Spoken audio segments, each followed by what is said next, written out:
تری صورت کے حضرت خواجہ نظام الدین اولیاء محبوب الہی رحمت اللہ علیہ نے فرمایا، مرید وہ ہے جو اپنے آپ کو خدا کی مرضی پر چھوڑ دے۔ بلہاری نظام احسان ہے یہ اولیاء اللہ۔ اعوذ باللہ من الشیطان الرجیم، بسم اللہ الرحمن الرحیم۔ ناظرین گرامی السلام علیکم، میں ہوں آپ کا میزبان محمد رئیس احمد۔ آپ دیکھ رہے ہیں پروگرام روشنی سب کے لیے۔ اس پروگرام کے ساتھ ہم حاضر ہوتے ہیں، موضوع کا انتخاب کرتے ہیں۔ آپ جانتے ہیں کہ یہ جو ایام ہے اس میں عرس مبارک ہو رہا ہے دہلی شریف میں حضرت الدین اولیاء محبوب الہی رحمۃ اللہ تعالی علیہ کا۔ تو اسی حوالے سے یہ اہتمام ہے ARYQ TV کی جانب سے کہ ماشاءاللہ ایک پوری سیریز ہے پروگرامز کی، جس میں حضرت کے حیات مبارکہ، آپ کی تعلیمات، آپ کی دینی خدمات اور آپ کی جملہ حیات مبارکہ کے ان پہلوؤں پر بات ہو رہی ہے کہ جو آپ کی سوانح کا حصہ ہے اور جو کتابوں میں محفوظ ہے۔ تو آج بھی وہی سلسلہ ہے اور آج ہم بات کریں گے انشاءاللہ مختلف جہتوں پر۔ بلا شبہ یہ بات بلا مبالغہ کہی جا سکتی ہے کہ یہ وہ شاہ ہیں، یہ وہ بادشاہ ہیں کہ جن کی بادشاہت کو دیکھ کر، جن کے مقام و مرتبے کو دیکھ کر، جن کی ہر دل عزیزی کو دیکھ کر شاہان زمانہ رشک کیا کرتے تھے، اور یہ وہ دربار ہے۔ تو آئیے اسی دربار کے حوالے سے ہم انشاءاللہ بات کریں گے۔ حضرت خواجہ نظام الدین اولیاء رحمۃ اللہ تعالی علیہ کے حوالے سے آج ہمارے ساتھ موجود ہیں بات کرنے کے لیے ممتاز و معروف شخصیات موجود ہیں۔ میرے دائیں جانب تشریف فرما ہے عہد حاضر کے ممتاز و معروف religious scholar professor doctor Noor Ahmed شاہتاز صاحب۔ ڈاکٹر صاحب کئی کتابوں کے مصنف ماشاءاللہ، اور ایک ریسرچ کے حوالے سے ایک بہت معتبر نام، آج ہمارے پینل کا حصہ ہیں۔ ڈاکٹر صاحب السلام علیکم۔ السلام علیکم۔ اور آپ کے ساتھ تشریف رکھتے ہیں عہد حاضر کی ایک وہ شخصیت کے جن سے سبھی پیار کرتے ہیں، بڑا احترام کرتے ہیں، تحقیق کے حوالے سے، تصنیف کے حوالے سے، تعلیم کے حوالے سے، دینی اور عصری علوم کے حوالے سے ماشاءاللہ وقی مطالعہ رکھتے ہیں اور بڑی خدمات ہیں ان تمام دیگر شعبوں کی جن کا میں نے حوالہ دیا ہے۔ پروفیسر انوار احمد زئی صاحب ہمارے مہمان ہیں۔ سر السلام علیکم۔ وعلیکم السلام ورحمۃ اللہ۔ اور آپ کے ساتھ تشریف رکھتے ہیں ممتاز و معروف ریلیجیس اسکالر ڈاکٹر محبوب الحسن بخاری صاحب۔ ڈاکٹر صاحب بہت خوبصورت گفتگو فرماتے ہیں، بہت وقی مطالعہ رکھتے ہیں اور بہت خوبصورت انداز میں اپنے جوابات جو ہیں ہمارے ناظرین تک پہنچاتے ہیں۔ ڈاکٹر صاحب السلام علیکم۔ السلام علیکم۔ ڈاکٹر صاحب آپ سے آغاز کرتے ہیں۔ حضرت خواجہ نظام الدین اولیاء رحمۃ اللہ تعالی علیہ کی جب ہم سوانح کو پڑھتے ہیں تو آپ بیک وقت ایک عالم دین نظر آتے ہیں، آپ بیک وقت ایک صوفی نظر آتے ہیں، صاحب سلسلہ ایک بزرگ نظر آتے ہیں۔ یہ تمام اوصاف کا ایک شخصیت میں جمع ہو جانا، کیا کہیں گے؟ بسم اللہ الرحمن الرحیم۔ اللہ تبارک و تعالی جل شانہ اعلیٰ کا ایک نظام ہے کہ اس نے لکل فن رجال، ہر فن کے لیے اس نے مختلف لوگوں کا انتخاب کیا ہے اور ان کو اس کے لیے مختص کر دیا ہے۔ بعض لوگ پیدائشی طور پر ہی جس کام کے لیے اللہ تبارک و تعالی نے ان کا انتخاب کیا ہوتا ہے اسی کام کو وہ انجام دیتے ہیں، اور رب العزت کی تائید سے اور تائید عزتی سے وہ اسے بحسن خوبی انجام دیتے۔ حضرت خواجہ نظام الدین محبوب الہی رحمۃ اللہ تعالی علیہ جن کے حوالے سے آج کا یہ پروگرام ہے، انہی شخصیات میں سے ایک ہیں کہ جن میں جیسا آپ نے کہا کہ بہت ساری صفات کے وہ جامع ہیں۔ حضرت خواجہ نظام الدین محبوب الہی رحمۃ اللہ تعالی علیہ خاندانی اعتبار سے بھی ایک بہت ہی مضبوط پس منظر رکھتے ہیں۔ مثلاً یہ کہ آپ کا جو آبائی تعلق ہے وہ وسط ایشیائی ریاستوں میں اس کا جو مرکز کہنا چاہیے جیسے بخارا، وہاں سے آپ کا تعلق، آپ کے جد اعلیٰ اور آپ کی والدہ محترمہ کے جد اعلیٰ یہ وہیں سے ہجرت کر کے تشریف لائے اس زمانے میں جب چنگیز خانی فتنہ جو ہے وہ عروج پر تھا اور لوگ اس کے مظالم کا شکار ہو رہے تھے۔ حضرت خواجہ نظام الدین محبوب الہی رحمۃ اللہ علیہ کے یہ آبا وہاں سے ہندوستان کی طرف تشریف لائے، لاہور میں کچھ دیر قیام رہا، اس کے بعد بدایوں تشریف لے گئے اور وہاں اسے مستقل اپنا قیام آپ نے فرمایا۔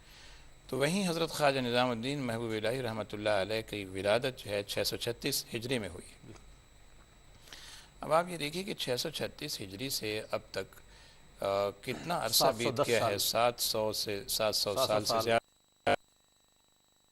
آپ دیکھیں کہ لوگ محبت و عقیدت سے نہ صرف ان کا نام لیتے ہیں بلکہ انہیں وہ یاد ہیں، ان کے کمالات سے واقف ہیں، ان کی صفات سے، ان کی خوبیوں سے آگاہ ہیں اور جاننا چاہتے ہیں اور سننا اور سمجھنا چاہتے ہیں اور ان کو فالو کرنا چاہتے ہیں۔ حضرت خواجہ نظام الدین محبوب الہی رحمۃ اللہ تعالی علیہ جو جامع الصفات اور کمالات کی مالک شخصیت ہیں، تو آپ میں تصوف کا جو رنگ ہے اور جس کی وجہ سے ہم کہتے ہیں کہ وہ ایک ولی کامل بھی ہیں، وہ ایک صوفی بھی ہیں، وہ ایک عالم با عمل بھی ہیں، تو اس کی بنیادی وجہ یہ ہے کہ یہ ساری چیزیں انہیں اپنے خاندانی پس منظر میں بھی ملی ہیں اور خود انہوں نے بھی پھر اس کے لیے بڑی محنت کی ہے۔ مثلا آپ کی والدہ محترمہ کے حوالے سے یہ بات مشہور ہے کہ انہوں نے آپ کی تربیت کی ہے، اس لیے کہ صغر سنی میں ہی آپ کے والد محترم کا وصال ہو گیا۔ بالکل۔ اب یہ ان کی اور ان کی ایک بہن، ان کی تربیت کی ذمہ داری ان کی والدہ محترمہ پر آ رہی، اور والدہ محترمہ ماشاءاللہ ولیہ خاتون تھیں اور انہوں نے جس انداز سے تربیت کی ہے اس کا اندازہ اس سے لگائیے کہ آپ نے انہیں فقر غیور سکھایا ہے۔ کیا بات ہے۔ اور بچپن میں ہی آپ نے انہیں لقمہ حلال کی نہ صرف وصیت کی ہے بلکہ عملاً انہیں اس کا کہنا چاہیے خوگر بنا دیا ہے۔ یہاں تک کہ آپ یہ دیکھیں کہ جب وہ مکتب میں ہیں اور پڑھنے کے لیے جاتے ہیں اور مکتب کی تعلیم کے لیے آپ مکتب میں داخل کرائے گئے ہیں، تو وہاں وہ وقت بھی آ گیا کہ جب گھر سے آپ اپنے ساتھ اب دوپہر کا کھانا یا لنچ نہیں لے کے جا رہے، دوسرے بچے لے کے آتے ہیں، اور کوتوال کا بیٹا جو آپ کا ساتھی ہے پڑھتا ہے وہ آپ کے ساتھ بیٹھ کے کھاتا ہے اور بچے اس سے دوستی۔ اور ایک دن وہ کہتا ہے کہ محمد آؤ ہم مل کر کھانا کھا لیں، تو وہ کہتے ہیں کہ آج نہیں چاہ رہی، میں آج کھانا نہیں کھاؤں گا، اور وہ کوتوال کا بیٹا ان کا دوست وہ کھانا کھا لے۔ دوسرے روز بھی ایسا ہی ہوتا ہے اور تیسرے روز بھی ایسا ہی ہوتا ہے، تو وہ حیرت سے پوچھتا ہے کہ وجہ کیا ہے، تم 3 روز سے کھانا نہیں کھا رہے ہو میرے ساتھ؟ تو وہ اس سے کوئی بہانہ کر دیتے ہیں، لیکن وہ سمجھ جاتا ہے کہ کوئی بات، وہ کہتا ہے میری ماں نے آج بہت اچھا حلوہ پکا کے بھیجا ہے، اور ہاتھ پکڑ کے کھینچ لیتا ہے کہ آؤ میرے ساتھ شریک ہو جاؤ۔ وہ اس کے ساتھ شریک ہو جاتے ہیں اور اسی دوران یہ فرماتے ہیں کہ جب میرے والد حیات تھے تو میری والدہ بھی بہت اچھا حلوہ بنایا کرتی تھی۔ اس بچے پر اس کا اثر یہ ہے کہ اس نے اپنے گھر میں جا کے یہ بات ذکر کی، گھر والوں نے حضرت خواجہ نظام الدین محبوب الہی کے ہاں کچھ اپنے گھر سے کھانے پینے کا سامان بھجوا دیا، لیکن والدہ نے جس انداز سے تربیت کی ہے، یہ وہ پوائنٹ ہے جس کا میں ذکر کرنا چاہتا ہوں، انہوں نے وہ سب شکریہ کے ساتھ واپس کر دیا اور رکھا نہیں۔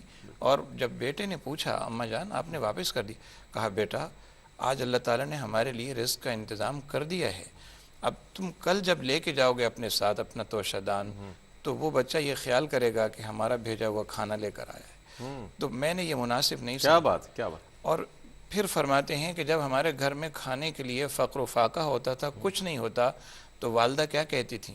کہتی تھیں بیٹا آج ہم اللہ کے مہمان ہیں۔ اللہ کے مہمان ہیں، واہ واہ واہ۔ آپ فرماتے ہیں کہ میں نے ایک دن پوچھا کہ اللہ کے مہمان ہونے کا کیا مطلب ہے، کہ اللہ تعالیٰ خود کھلائے گا؟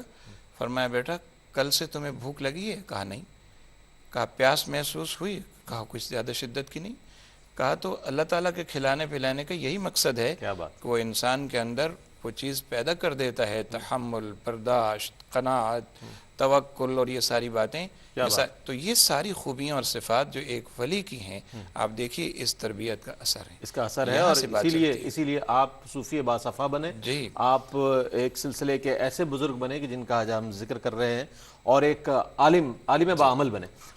سر یہ فرمائیے گا کہ آپ کا نام نامی اس میں گرامی تو سید محمد ہے، اچھا اہل اللہ میں ہم یہ مماثلت نظر آتی ہے کہ انہیں القابات کے نام سے زیادہ یاد کیا جاتا ہے یا متعارف ہیں اور ان کے اصل نام سے لوگ زیادہ واقف نہیں ہیں، اور محبوب الہی رحمۃ اللہ تعالیٰ علیہ کا بھی معاملہ یہی ہے۔ سید محمد آپ کا نام ہے، نظام الدین اولیاء کے نام سے آپ مشہور ہیں، اور محبوب الہی، یہ دو آپ کے جو القاب ہیں اس سے بہت زیادہ مشہور، کیا وجہ ہے اس کی؟ بسم اللہ الرحمن الرحیم۔ دیکھیے یہ نام جو آپ کو دیا گیا اور آپ کا نام پیدائشی تھا، وہ تو ظاہر ہے کہ اصل نام تھا، مگر آپ یہ دیکھیے کہ یہ دونوں القابات جن سے آپ معروف ہوئے، مشہور ہوئے، حضرت نظام الدین اولیاء بھی اور محبوب الہی بھی، یہ عطا کس نے فرمائے تھے؟ یہ عطا فرمائے تھے آپ کے مرشد نے، آپ کے شیخ نے، حضرت فرید الدین مسعود گنج شکر رحمۃ اللہ تعالیٰ علیہ نے۔ اب اندازہ لگائیے، میں یہ بات یوں عرض کرنے کی کوشش کر رہا ہوں، جسارت کر رہا ہوں کہ یہ وہ چیزیں ہیں کہ جو عنایت ان کی جانب سے ہیں اور اس تیقن کے ساتھ ہیں کہ جب یہ کہا جا رہا ہے کہ نظام الدین، تو یہ دین کے نظام کو راسخ اور مطہر کریں گے اور اس کی تنظیم کا اور تطہیر کا سامان فرمائیں گے۔ یہ ایک طرح کی سند ہے۔ اس زمانے میں جب پرکھ کر پھر کوئی چیز دی جاتی تھی، عطا ہوتی تھی، تو اس عطا کی دو شاخیں تھیں۔ ایک شاخ جو عطا کرتا تھا اس کی طرف سے ایویلیویشن، اسیسمنٹ، ججمنٹ کے بعد عنایت ہوتی تھی کہ یہ اس مرتبے کا، مقام کا حامل ہے اور یہ حقدار ہے، اس کو یہ عطا ہونی چاہیے۔ ایک تو یہ بات۔ دوسری پھر دعائیہ چیز اس میں شامل ہو جاتی تھی کہ جب ان کی طرف سے یہ کہا جا رہا ہے کہ نظام الدین، تو پھر دین کے نظام کو راسخ کرنے، منضبط کرنے کا کام تو پھر عطا کی صورت میں ان کو مل گیا ہے نا۔ اسی طرح محبوب الہی وہ دعا تھی نا، یہ کہا تھا کہ یا اللہ میری یہ گزارش، میری یہ عرض ہے کہ میرا یہ جو مرید ہے اس کی ہر بات کو اللہ رب العزت آپ قبول فرما لے۔ اب دیکھیے اس میں بھی دو پہلو آ گئے۔ ایک تو یہ کہ شیخ جن کا مرتبہ ایسا ہے کہ ان کی دعا میں تاثیر ہے، دوسری بات یہ کہ وہ پھر اس تاثیر کو نیچے تک فلٹر کرنے کے لیے، عوام الناس کو فیض پہنچانے کے لیے ذریعہ بھی بنا رہے ہیں۔ بالکل۔ تو ان دونوں حوالوں سے پھر آگے کی زندگی جتنی ہے، اس سے اندازہ ہوتا ہے کہ یہ دونوں حوالے اس لیے آج تک لوگوں کی زبان پر ہیں کہ انہی کے تعلق سے وہ پہچانے جاتے ہیں۔ انہوں نے ثابت کر کے دکھایا۔ یہ بات پھر آگے آئے گی کہ پھر نظام الدین اولیاء جب ہم کہتے ہیں تو کیا تھا وہ انداز نظام کا۔ اگر ہم آگے چلیں گے تو پھر بات کریں گے کہ یہ اس طرح کی بات نہیں ہے۔ دیکھیے ہمیں یہ بات سمجھ لینی چاہیے کہ مابعدی و طبعیاتی دنیا میں بھی مناصب کی تقسیم اور فرائض کی تفویض ہوتی ہے۔ ہمارے ہاں جس طرح نظام ہے وہاں بھی نظام ہے۔ وہاں کا جو نظام ہے وہ بظاہر ہمارے سامنے نہیں ہوتا، لیکن ان لوگوں کی خدمات سے اور ان لوگوں کی فیوز و برکات سے راسخ ہوتا ہے اور ثابت ہوتا ہے کہ نظام ہے۔ کیا کہنا، کیا کہنا۔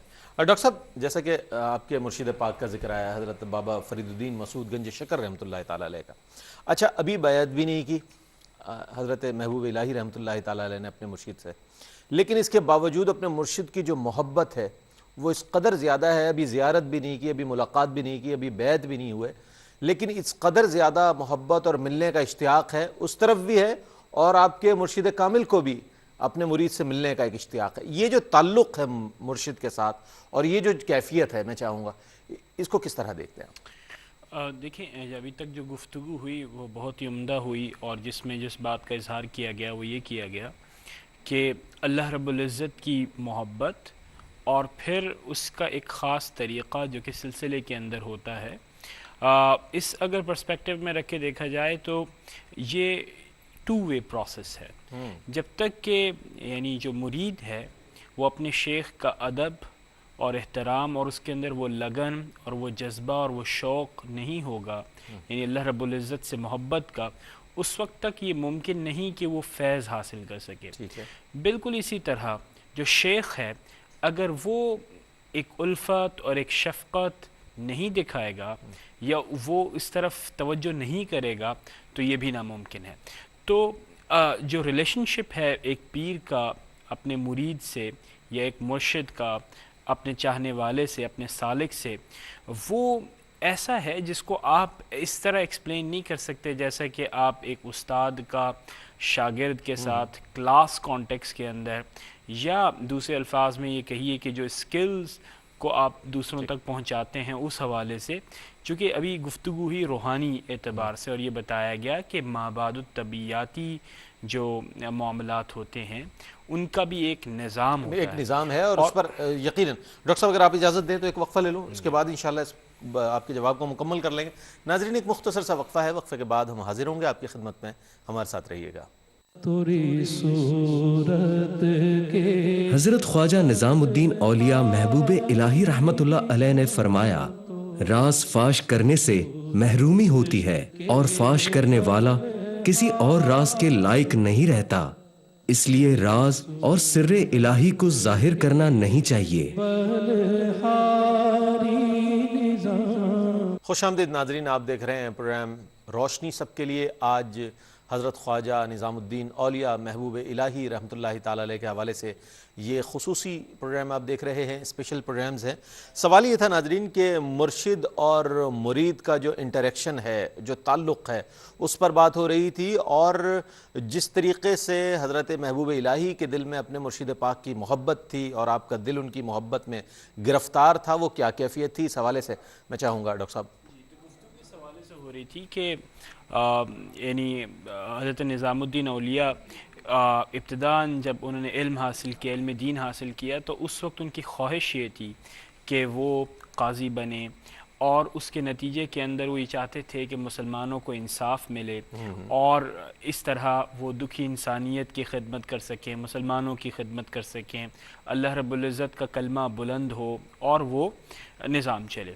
یہ جو خواہش تھی، اس کا اظہار جب کیا گیا اور پھر اس کے لیے دعا کا جب تقاضا کیا گیا، تو یہ بتایا گیا کہ شاید اس سے بہتر کام آپ سے لیا جائے۔ اور پھر جب یہ معاملات چل رہے تھے تو پھر ایک قرآن کریم کی آیت مبارکہ کی تلاوت آپ نے سنی، اور اس کے بعد پھر ایک جسے کہتے ہیں کہ سپونٹینیسلی آپ نے مرشد کی طرف یعنی حضرت فرید الدین کی طرف آپ نے رجوع کیا۔ اگر آپ غور کریں تو یہاں پر آپ یہ دیکھیں کہ یہ کس طرح تمام کے تمام منازل طے ہو رہی ہیں، کس طرح آپ جو ہے اپنے پیر و مرشد کی طرف رجوع کر رہے ہیں، اور اس کے بعد پھر ان کی ریسیپشن دیکھیں کہ حضرت فرید الدین نے کس طرح ان کو ریسیو کیا، اور اسی لمحے یعنی جب انہوں نے یہ بتایا کہ میں یہ چاہتا تھا کہ میں کسی کو وہاں پر یعنی منتظم مقرر کروں، کسی کو وہ علاقہ دے دوں، کسی کو اس حوالے سے طے کر لیا جائے کہ وہاں پر کون حکمرانی کرے گا عرفان کے حوالے سے، تو پھر ایک دم سے ان کے دل میں یہ خیال آیا، اور پھر حضرت نظام الدین اولیاء کا تشریف لانا، اور پھر ایک ہی لمحے میں ان کو مرید بنانا، اور پھر اس بات کا فیصلہ کرنا۔ تو یہ تمام کی تمام چیزیں جو ہیں یہ بنیادی طور پر عرفان سے تعلق رکھتی ہیں، یا دوسرے الفاظ میں روحانیت سے تعلق رکھتی ہیں، اور اس کے اندر دونوں اینڈ سے یعنی پیر اور مرشد کے اینڈ سے آپ کو دیکھیں کہ اللہ رب العزت کی خوشنودی، اس کی رضا آپ کو اپنی معراج پر نظر آئے گی۔ کیا اور یہ بہت حسن اتفاق ہے۔ آج پروگرام ہمارے گریجولی سوالات چل رہے ہیں اور ہم اس سے آگے بڑھتے ہیں۔ اب جیسے کہ خرقہ خلافت آپ کو عطا ہو گیا مرشد کامل کی بارگاہ سے، اور آپ جو ہیں دہلی شریف روانہ ہو رہے ہیں اور نظام الدین بن کر جا رہے ہیں۔ اچھا، وہاں سلطان غیاث الدین بلبل کا دور ہے، اور وہ دور سیاسی اعتبار سے ظاہر ہے دہلی اس وقت بھی مرکز رہا ہے، تو اس وقت وہاں کے کیا سیاسی حالات تھے، کیا سیاسی صورتحال تھی، اور حضرت کا جو تدبر ہے اور حضرت نے کس طرح محبوب الہی رحمۃ اللہ تعالیٰ علیہ نے وہاں جب قدم رنجہ فرمایا تو پھر کیا آپ نے امور انجام دی؟ خواجہ نظام الدین محبوب الہی رحمۃ اللہ تعالیٰ علیہ جب اپنے مرشد سے خرقہ خلافت لے کر دہلی تشریف لے گئے ہیں، یہ تو بات کی بات ہے، لیکن پہلے جب آپ کا دہلی میں ورود ہوا ہے، یعنی جب آپ بدایوں سے دہلی آئے ہیں، جی تو یہ وہ دور ہے جو آپ کے تعلیم و تعلم کا دور ہے، اور پھر علمی ترقی کا دور ہے۔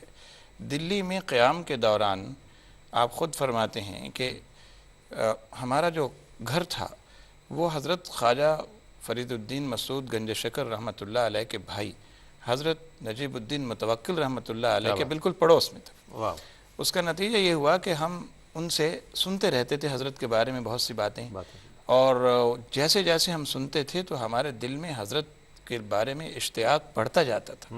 یہ جو آپ نے سوال کیا تھا نا کہ یہ کیسے، ابھی وہ مرید بھی نہیں ہوئے تھے اور ابھی سلسلہ بیعت بھی نہیں ہوا تھا، یہ کیسے تعلق پیدا ہوا، تو اس کا ایک سلسلہ یوں ہوا، اور پھر وہ فرماتے ہیں کہ ان کے بارے میں سن کر اور ان کی باتوں کا میرے دل پر جو اثر ہو رہا تھا، اس اثر کی وجہ سے یہ تھا کہ میں نماز کے بعد جب فارغ ہوتا تو بے ساختہ میری زبان سے فرید الدین فرید الدین فرید الدین، جیسے میں 10 مرتبہ فرید الدین کی تسبیح کر رہا ہوں اور پڑھ رہا ہوں، یعنی یہ بے ساختگی میں ایسا ہوتا، اور پھر میں محسوس کرتا تھا کہ میں تو فرید الدین کے نام کی تسبیح پڑھ رہا ہوں۔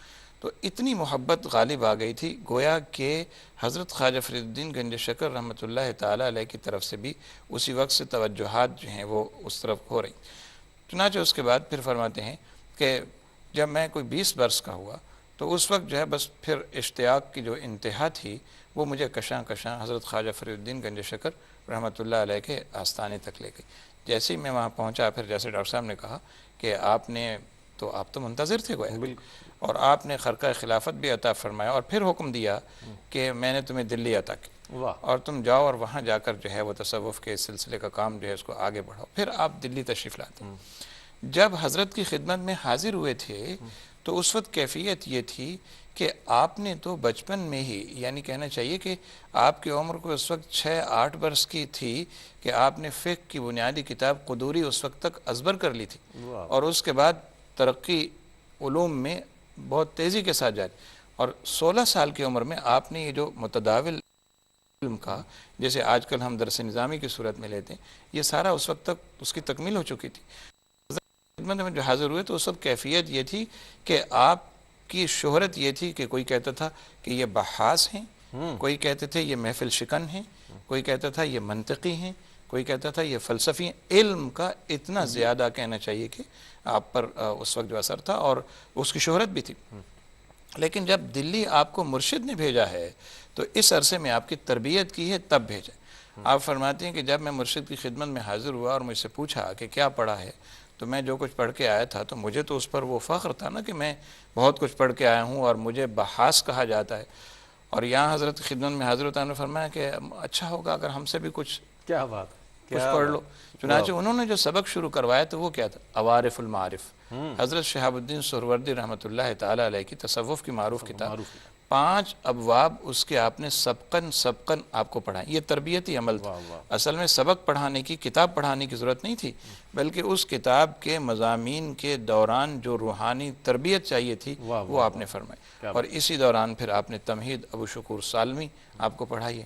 اور اس تربیت کے دوران یہ صورتحال بھی پیش آئی کہ حضرت خواجہ نظام الدین محبوب الہی رحمۃ اللہ تعالیٰ علیہ اپنے علم کے زور پر اگر کوئی بات کہتے تھے تو وہاں سے اس کی اصلاح ہوتی تھی، تربیت ہوتی تھی۔ میں اس تفصیل میں نہیں جانا چاہتا جو واقعات اس دوران پیش آئے ہیں اور کس طرح مرشد نے آپ کی تربیت کی، لیکن وہ جو محفل شکن نظام الدین تھے، وہ جو بحاث نظام الدین تھے، وہ جب یہاں سے گئے ہیں تو پھر وہ نہیں تھے بلکہ وہ ولی نظام الدین تھے، پھر وہ صوفی نظام، آئے تو مفتی نظام الدین تھے، گئے تو ولی نظام الدین تھے۔ لیکن ایک بات جو مرشد نے فرمائی تھی اور جو تمام سلسلہ چشتیہ عالیہ کے بزرگان دین نے کہی ہے وہ یہ ہے کہ بغیر علم کے تصوف کا دعویٰ کرنا یا صوفی یا ولی ہونے کا دعویٰ کرنا یہ زندیق ہونے کی بات ہے۔ اس کے تصوف اس بات کا نام نہیں ہے کہ آپ علوم متداولہ سے بالکل ناواقف ہوں، آپ نے جو شرعی علوم ہیں وہ حاصل نہ کیے ہوں۔ آپ حضرت خواجہ نظام الدین محبوب الہی رحمۃ اللہ علیہ کہ ہاں یہ شرط تھی کہ خلافت اس کو دی جائے گی جس نے علوم دینیہ کے اوپر کامل دسترس حاصل کر لی ہو، اس کے بعد تصوف میں وہ قدم رکھے اور پھر اس کو۔ تو حضرت خواجہ نظام الدین محبوب الہی جب دہلی واپس تشریف لائے ہیں تو پھر آپ ایک ولی کامل، آپ حضرت خواجہ نظام الدین محبوب الہی اس وقت اپنے وقت کے جو اولیاء کرام وہاں موجود تھے وہ آپ کا بے حد احترام کرتے تھے، باوجود کہ کئیوں سے آپ عمر میں کم تھے، لیکن علمی مرتبہ اور پھر مرشد کریم کی توجہات، اس کے نتیجے میں جو روحانیت آپ کو عطا ہوئی وہ اس کی سب اولیاء اللہ نے قدر کی۔ بے شک۔ سر اس حوالے سے کچھ فرمائیے گا کہ حضرت خواجہ نظام الدین اولیاء رحمۃ اللہ تعالیٰ علیہ اور دیگر صوفیہ کے حوالے سے بھی ہم پڑھتے ہیں تو وہ شاہان وقت سے گریزاں رہتے تھے، وہ اپنی خانقاہ میں اور اب وہ جو تربیت کا سلسلہ، درس و تدریس کا اور ہمہ وقت یاد الہی میں مصروف رہنے کا معاملہ تھا وہ رکھتے تھے۔ اور حضرت محبوب الہی رحمۃ اللہ تعالیٰ علیہ نے سلاطین دہلی کے کوئی 7 ایسے بادشاہوں کے ادوار دیکھے جو آپ کی نظر سے گزرے، اس میں بطور صوفی آپ کا کیا کردار رہا اور آپ کے کس طرح مراسم رہے؟ دیکھیے، ایک تو سلسلہ چشتیہ کا بنیادی اصول جو ہے وہ مقتدر ایوان جو ہیں ان سے دور رہنا ہے، زر و جواہر سے دور رہنا ہے، دولت اور شہرت اس انداز کی اس سے دور رہنا ہے۔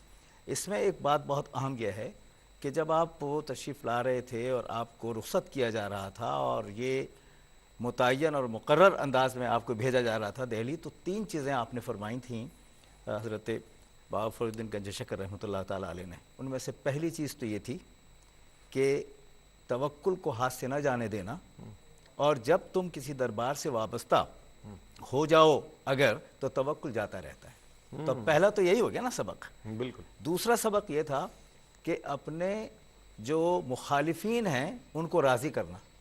اور ایسا ہوا؟ ایسا ہوا. واہ واہ. اور تیسری بات جو ہے وہ یہ کہ اپنے دشمنوں پر احسان کرنا. کیا بات. اب ذرا 3 چیزوں کو دیکھیے, پوری زندگی کا نچوڑ ہے یہ. بالکل. اور یہ جس طرح آپ نے فرمایا دور رہنے کے بعد, تو سب جانتے ہیں کہ جس وقت آپ تشریف لائے تھے اور اس وقت جو حالت تھی, ایک تو میں یہ عرض کروں, آپ نے بھی فرمایا تھا کہ اس وقت دہلی کی حالت کیا تھی. تو ذرا میں ایک جملہ عرض کر کے آگے بڑھوں گا کہ آپ نے دہلی میں قیام نہیں فرمایا, غیاث پور میں فرمایا. کیوں؟ اس لیے کہ دہلی کی سماجی اور اخلاقی حالت اتنی ابتر ہو چکی تھی کہ وہ ایک کوئی ایسا مرکز بنانا چاہتے تھے کہ جہاں جس مرکز کو یونیورسٹی کا, جو آج آپ کہہ لیں دانشگاہ کا, اکادمی کا مقام حاصل ہو جائے, جہاں وہ تربیت مکمل ارتکاز کے ساتھ کر سکیں. تو آپ اس سے اندازہ لگا لیجئے کہ اس وقت دہلی کی صورتحال جو تھی وہ ہر اعتبار سے ابتر تھی اور منتشر تھی. اس لیے آپ نے ایک تو یہ جگہ, دوسری بات یہ کہ اسرت بہت تھی, حالت بہت, کئی روز کے فاقے, اور اس پر توکل, چونکہ حکم بھی تھا اور تربیت بھی تھی والدہ کی جانب سے, جس طرح ڈاکٹر صاحب نے بھی فرمایا. تو اس وقت پتہ چل گیا, تو جلال الدین خلجی نے یہ کہا کہ میں کچھ گاؤں آپ کو دے سکتا ہوں. تو آپ نے یہ فرمایا کہ گاؤں لے کے اس زمین پر میں حکمرانی نہیں چاہتا, گاؤں چھوڑ کے زندگی کو اپنے مرشد کے اعتبار سے گزار کر اوپر اپنا مقام غلامانہ چاہتا ہوں, یہاں شاہی چھوڑ کر وہاں کی غلامی چاہتا ہوں. اور یہی بات ہے کہ جس طرح آپ نے بھی فرمایا تھا غیاث الدین کے تعلق سے, تو وہ آنا چاہ رہے تھے اور آپ ملنے سے معترض نہیں, احتراز تھا. اور بار بار جب انہوں نے کہا تو کہا میں یہیں سے دعا کر رہا ہوں. تو اس نے پھر یہ کیا کہ حضرت امیر خسرو کو ذریعہ بنایا اور کہا کہ میں وہاں جانا چاہتا ہوں, لیکن انہیں نہ بتانا. اب دیکھیے یہاں امتحان پھر ایک مرشد اور ایک مرید کا ہے. یہاں جیسے یہ بات ہوئی, آپ نے انہیں بتا دیا کہ آج وہ آنا چاہتے ہیں, تو آپ پھر دوسرے دروازے سے اپنے مرشد کی طرف روانہ ہو گئے. جب روانہ ہو گئے اور یہ پتہ چلا بادشاہ وقت کو, تو انہوں نے کہا حضرت امیر خسرو سے کہ یہ راز کیسے فاش ہو گیا. یہ بڑا تاریخی جملہ ہے امیر خسرو, کمال کا ہے. تو انہوں نے کہا کہ اگر میں آپ کو ناراض کرتا تو یہاں کی زیادہ سے زیادہ مجھے موت مل جاتی, جان سے جاتا. ہاں نہیں, انہوں نے یہ, ہاں مطلب جان سے جاتا, اور اگر انہیں ناراض کرتا تو ایمان سے جاتا. اب یہ جان سے جانا اور ایمان سے جانے کے توازن کو آپ ذرا دیکھیں. تو یہ دوسری بات میں یہ بھی عرض کرتا چلوں کہ جس طرح ابھی گفتگو میں یہ بات آگے بڑھی ہے, تو یہ بات اس طرح نہیں تھی. یہ ایک آپ کا جو سرنامہ ہے اس پروگرام کا کہ یہ اللہ کا احسان ہے اولیاء, وہ اس لیے ہیں کہ ان کے ہاں رابطہ پہلے ہی ہوتا ہے. دیکھیے جس طرح ابھی فرمایا گیا نجیب اللہ متوکل رحمۃ اللہ تعالیٰ علیہ کے حوالے سے, تو یہ بات نہیں بھولنی چاہیے کہ والدہ ان کا ذکر کیا کرتی تھیں, حضرت بابا فرید گنج شکر رحمۃ اللہ علیہ کا. پھر ایک جگہ استاد کے دربار میں, ایوان میں ایک شخص آیا ملتان سے, تو اس نے 2 کا تذکرہ کیا تھا, حضرت بہاؤالدین زکریا رحمۃ اللہ تعالیٰ علیہ کا, حضرت بابا فرید گنج شکر رحمۃ اللہ تعالیٰ علیہ کا. تو آپ دوسرے تذکرے میں بڑے جذب کی کیفیت میں آ گئے تھے, ایک عجیب جنون کی کیفیت میں آ گئے تھے. اس وقت پھر رات جب سوئے ہیں تو صبح میں متوکل رحمۃ اللہ تعالیٰ علیہ سے کہا کہ آپ کے برادر بزرگ کا یہ حلیہ, یہ شبیہ, یہ نقش, یہ نگار, یہ چہرہ اس طرح کا ہے. تو ایک دم وہ کھڑے ہو گئے. وہ انہوں نے کہا تم نے میرے برادر بزرگ کو میرے سامنے لا کھڑا کیا ہے, جن سے میں بہت دن سے بہت دور ہوں. تو ایک بات کہنے لگے, میں نے کہاں دیکھا, تو ان کا خواب میں دیکھا. تو ایک تو یہ چیز. دوسری چیز یہ کہ جب وہاں آئے ہیں تو وہ مقام جہاں سے 2 راستے نکلتے ہیں, ایک ملتان کو اور ایک جو دیا کو, تو وہاں رک گئے اور اب سوچ رہے ہیں ادھر جاؤں یا ادھر جاؤں. تو وہ کون تھا جس نے آ کے کہا راستہ یہی ہے. اور جب وہاں پہنچے ہیں تو پھر ایک دوسرے کو پہچان گئے کہ آنے والا کون تھا, بلانے والا کون. کیا کہنا ہے. ناظرین گرامی, اس ان خوبصورت کلمات کے بعد ہم ایک مختصر سا وقفہ لے رہے ہیں. وقفے کے بعد انشاءاللہ مزید جو سوالات ہمارے پروگرام میں شامل ہیں انہیں شامل کریں گے. ہمارے ساتھ رہیے گا. تیری صورت کے حضرت خواجہ نظام الدین اولیاء محبوب الہی رحمت اللہ علیہ نے فرمایا, مالی عبادت ہو یا بدنی یا مخلوق سے خوش اخلاقی سے پیش آنا ہو, اگر اس میں ایک بھی قبول ہوگی تو اس کے صدقے میں سب کام بن جاتے ہیں. خوش آمدید ناظرین, آپ اسپیشل پروگرام دیکھ رہے ہیں حضرت خواجہ نظام الدین اولیاء محبوب الہی رحمۃ اللہ تعالیٰ علیہ کے عرص پاک کی مناسبت سے، اور الحمدللہ ARYQ TV نے یہ اہتمام کیا ہے کہ ایک پوری سیریز ہے جو حضرت محبوب الہی رحمۃ اللہ تعالیٰ علیہ کے نام سے منسوب کی گئی ہے، اور انہی کے فضائل بیان کیے جا رہے ہیں۔ اب آتے ہیں ہم ڈاکٹر صاحب ایک بہت ہی اہم سوال کہ ہم یہ دیکھتے ہیں کہ مشائخ چشت کے ہاں سماع کا ذوق بہت پایا جاتا ہے۔ اچھا، پھر بعض بزرگوں نے تو یہ تک کہا کہ سماع ان سے ہے اور یہ سما سے ہیں، تو یہ فرمائیے گا کہ مشائخ چشت میں یہ جو ذوق پایا جاتا ہے اور اس میں جو روحانی ارتقاء کا جو معاملہ موجود ہے، اس کے حوالے سے میں چاہوں کچھ فرمائیے گا۔ بہت ہی اہم سوال ہے، اور اس حوالے سے میں پہلی بات تو یہ کہوں گا کہ ابھی گفتگو جب ہو رہی تھی تو ہم اس پر گفتگو کر رہے تھے کہ جب حضرت بابا فرید الدین گنج شکر نے حضرت نظام الدین اولیاء کو دہلی میں بھیجا، تو اس کے بعد ایک بہت بڑا چیلنج تھا کی ایسے صاحب نے بھی، اور وہ یہ تھا کہ دنیا داری بہت زیادہ پروان چڑھی ہوئی تھی، اور اس کے اندر اتنی زیادہ معاملات تھے کہ انہیں یعنی توجہ کے لیے اور انہیں ذکر الہی کے لیے اور خصوصی توجہ کے لیے شہر سے باہر ایک اور گاؤں میں جانا پڑا، اور وہاں پر وہ رہے۔ تو جو بنیادی بات سمجھ میں آئی وہ یہ آئی کہ کچھ عرصے کے بعد جب آپ وہاں پر تشریف لے گئے تو یہ کہا جاتا ہے، اور یہ ایک قابل مشاہدہ بات تھی، کہ لوگوں نے دنیا داری کو ترک کر کے اللہ رب العزت کی طرف لو لگانا شروع کر دی۔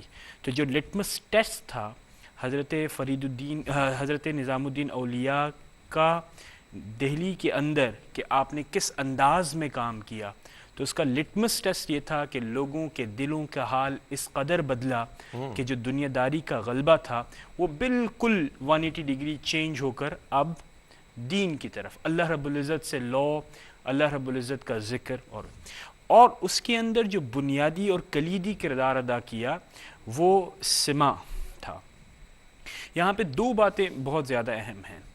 پہلی بات تو یہ ہے کہ سماع چونکہ سلسلہ چشتیہ کے اندر آپ سے پہلے آپ کے بزرگوں کا ایک طریقہ رہا، تو لہٰذا اسے جاری و ساری رکھا گیا، اور یہ بہت افیکٹو بھی رہا ان معنوں میں کہ دہلی کے اندر جب اس کو استعمال کیا گیا اور جب اس کے ذریعے سے محافل کا انعقاد کیا گیا تو بہت زیادہ تعداد میں لوگوں نے اسلام کی طرف رجوع کیا، اور جو لوگ مسلمان تھے ان کے اندر وہ جذب اور وہ کشف بڑھا، اس میں اضافہ ہوا۔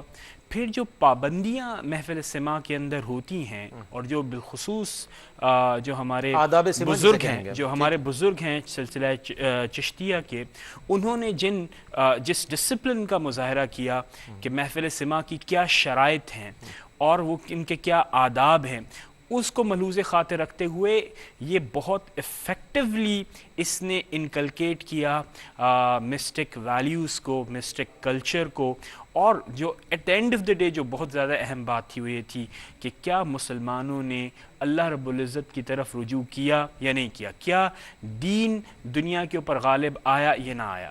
تو حضرت نظام الدین اولیاء یہاں سے ابھی گفتگو ہوئی کہ 600 سال گزرنے کے باوجود بھی 700 سال گزرنے کے باوجود بھی آج جس طرح محبت ہے اور جس طرح ان کے اثر، ان کے کام کا اثر آج ہم دیکھتے ہیں، اور جس طرح ہم انہیں ماڈل کے طور پر دیکھتے ہیں کہ کس انداز میں اسلام کی تبلیغ، اسلام کی خدمت کی جانی چاہیے، تو مطلب اس میں وہ ایک ایپیٹمائزنگ رول پلے کر رہے ہیں۔ کیا کہیں ڈاکٹر صاحب، مشائخ چشت کی بات ہوئی تو ہم چونکہ محبوب الہی رحمۃ اللہ تعالی علیہ ہمارا موضوع ہے، تو آپ کا جو ذوق سماع تھا وہ کیسا تھا، اور اس میں آپ کی جو کیفیات ہوا کرتی تھی جو تاریخی کتب میں موجود ہے، میں چاہوں گا ان کے چند گوشے پیش کیے۔ آپ کی ذوق سماع کی جو بات ہے، آپ پر یہ سوالات بھی ہوتے تھے کہ آپ سماع کا اہتمام کرتے ہیں، مخالفت بھی ہوئی، آپ نے اس کے جوابات بھی دیے، اور ایک عجیب بات ہے کہ سماع کی محفل ہو رہی ہے اور آپ نے ایک ایسی جگہ سماع کی محفل کا اہتمام کیا ہے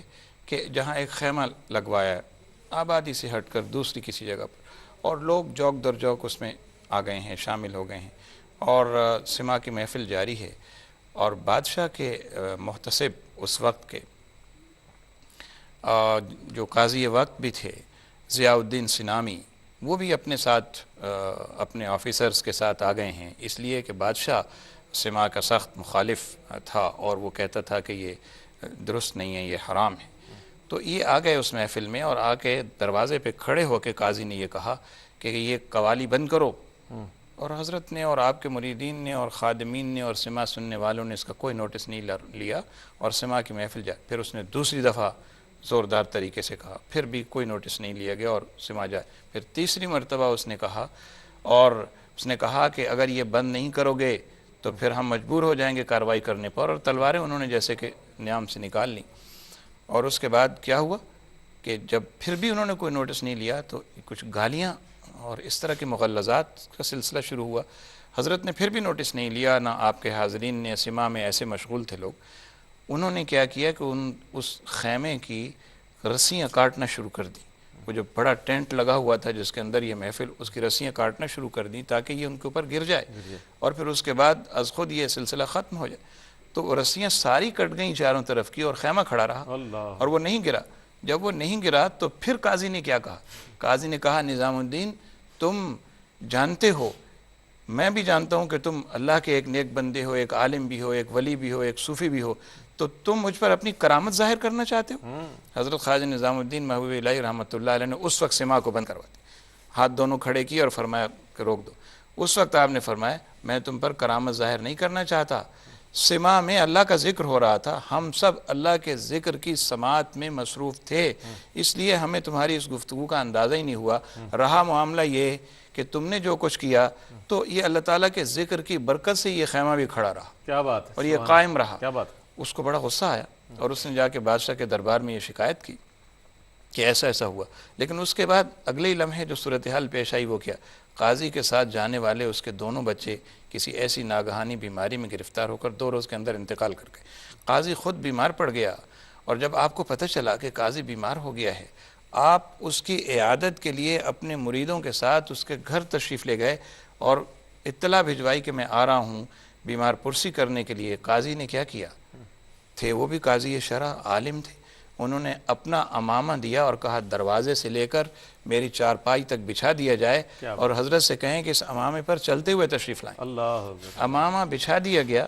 حضرت جب تشریف لائے تو آپ نے فرمایا اس کو لپیٹو، اٹھا کے اس کو سر پہ رکھ لیا، فرمایا یہ شریعت کا امامہ ہے، اس کا احترام لازم ہے۔ اور آپ قاضی کے پاس آئے تو اس وقت منازع کی کیفیت میں تھا، کوئی توجہ نہ ہو سکی، لیکن حضرت نے فرمایا، افسوس کا اظہار فرمایا کہ اس کی بیماری پر اور تکلیف، جب آپ جا رہے تھے چند قدم ہی باہر گئے ہوں گے تو اطلاع آ گئی کہ قاضی کا انتقال ہو گیا۔ آپ نے تاریخی جملہ فرمایا ایک حامی شریعت تھا وہ بھی نہ رہا، اس کا بھی انتقال ہو۔ تو سماع کی بات یہ ہے، اور آپ کا ایک قول اس بارے میں یاد رکھنے کا ہے، آپ فرماتے تھے کہ سماع حلال لأہلہ و حرام لغیر اہلہ، جو سماع کے اہل ہوں ان کے لیے سماع حلال ہے، اور جو اس کے اہل نہ ہوں ان کے لیے حرام ہے۔ اسی کو اگر کلیہ بنا لیا جائے، یہی کلیہ ہے، یہی اصول ہے۔ جو لوگ سماع کے اہل ہیں، جو اس کی شرائط جیسے ڈاکٹر صاحب نے کہا اس سے واقف و آگاہ ہیں، اور اس لیے سنتے ہیں کہ ان کے اندر ذکر اللہ کی تڑپ، اللہ کے رسول صلی اللہ علیہ وسلم کی محبت اور دین سے جڑنے کی جو لگن ہے وہ زیادہ اور ہو جائے، ارتقاء اس میں آ جائے، ترقی ہو جائے، نمو پذیر ہو جائے، تو پھر تو اس سماع کا سننا باعث خیر و برکت ہے۔ اور ایک اس سے بڑی شہادت کیا ہو سکتی ہے کہ اس سماع کی برکت سے نہ صرف دلی بلکہ ہندوستان میں جس تیزی کے ساتھ بزرگان سلسلہ عالیہ چشتیہ کے ذریعے سے اسلام پھیلا ہے اور اس نے ترقی کی ہے، اور دنیا کا جو غلبہ تھا وہ مغلوب ہو کر دینداری کا جو غلبہ ہوا ہے، تو ہم سمجھتے ہیں کہ یہ بڑی خیر و برکت کی بات ہے۔ میں بہت شکریہ ادا کروں گا آپ تینوں حضرات کی تشریف آوری کا۔ پروفیسر ڈاکٹر نور احمد شاہتاج صاحب آپ تشریف لائے، پروفیسر انوار احمد زئی صاحب آپ تشریف لائے، اور ڈاکٹر محبوب الحسن بخاری صاحب آپ تشریف لائے۔ ماشاءاللہ آج خوبصورت انداز میں فضائل محبوب الہی بیان ہوئے، اور ماشاءاللہ میں یہ سمجھ رہا ہوں کہ پہلے پروگرام سے لے کر اب تک ہم نے کوشش کی ہے، ARYQ TV نے، کہ یہ گلدستہ تیار کیا ہے جو ہدیہ عقیدت بحضور محبوب الہی رحمۃ اللہ تعالیٰ علیہ پیش کیا جا رہا ہے، اور جہاں نیو دہلی جو موجودہ ہے اس میں عرس پاک کے حوالے سے وہاں تقریبات اور محافل سجی ہوئی ہیں۔ اسی طرح پوری دنیا میں حضرت محبوب الہی رحمۃ اللہ تعالیٰ علیہ کے چاہنے والے، آپ کے معتقدین، آپ کے متوسلین، آپ سے محبت اور عقیدت رکھنے والے جتنے بھی اہل چشت ہیں ماشاءاللہ، اور نظامی سلسلے سے تعلق رکھنے والے لوگ جو ہیں وہ سارے ہی حضرت محبوب الہی رحمۃ اللہ تعالیٰ علیہ کی یاد کو تازہ کر رہے ہیں، ان کے فضائل سن رہے ہیں، ان کے مناقب کو سن رہے ہیں۔ الحمدللہ یہ اعزاز ARYQ TV کو بھی حاصل ہوا ہے۔ اسی سلسلے کا ایک اور پروگرام کل لے کر آپ کی خدمت میں حاضر ہوں گے۔ کل تک کے لیے اپنے میزبان محمد رئیس احمد کو اجازت دیجیے۔ اللہ حافظ۔ تیری صورت کے حضرت خواجہ نظام الدین اولیاء محبوب الہی رحمت اللہ علیہ نے فرمایا، متقی وہ ہے جس نے گناہ نہ کیا ہو، اور تائب وہ ہے جس نے گناہ کرنے کے بعد اسے چھوڑا ہو، لیکن متقی کا مرتبہ تائب سے بلند ہے۔ بلہاری